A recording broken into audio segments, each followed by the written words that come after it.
Part 1. The Sierra Nevada, California. Red flag warning. "Dad, look! A wildfire!" Akira Christensen cried. She pointed down the mountain trail where a thin gray wisp of smoke rose from the trees in the valley. Akira's father rode just ahead of her on a black Frisian horse named Elwood. Akira was riding Dodger, her chestnut gelding quarter horse. Dodger had been the first one to sense the fire below, stopping and turning his ears towards the smoke to let Akira know there was trouble.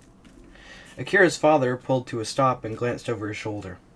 A first-generation Norwegian-American, Lars Christensen, looked like a real Paul Bunyan, complete with blue jeans, a red plaid shirt, and a bushy brown beard.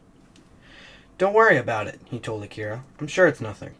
Akira frowned. She checked the fire conditions before setting out on their ride this morning. The National Weather Service had issued a red flag warning for the Sierra Nevada range.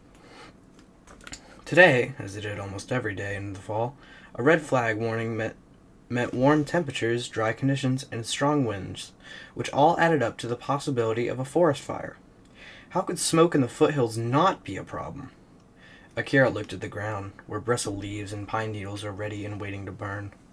"Shouldn't we at least let Cal Fire know?" she asked. "A little fire is good for a forest," her dad told her. "It gets rid of all the dry stuff before too much of it builds up and burns out of control." "Yeah, but it seems like there aren't any little fires anymore," Akira thought. Not since the temperature of the earth had risen nearly 2 degrees, and the hotter air and longer droughts had sucked the moisture out of everything, making California a tinderbox. Now almost every fire was a megafire that burned up half the state, and it was all thanks to the human-caused climate change. Akira had learned about it in school last year, and it had scared her. But when she'd come home and told her family what she'd learned, her dad said the same thing that he said now. Nature can take care of itself. He clicked his tongue for Elwood to walk on, clearly done with the subject. Akira shook her head. Her dad had seen all the same changes in the Sierra Nevada that she had in the past few years. Bigger, more frequent, more destructive wildfires. Smoke warnings that caused her to stay home and miss school. Drought conditions that made her well run dry.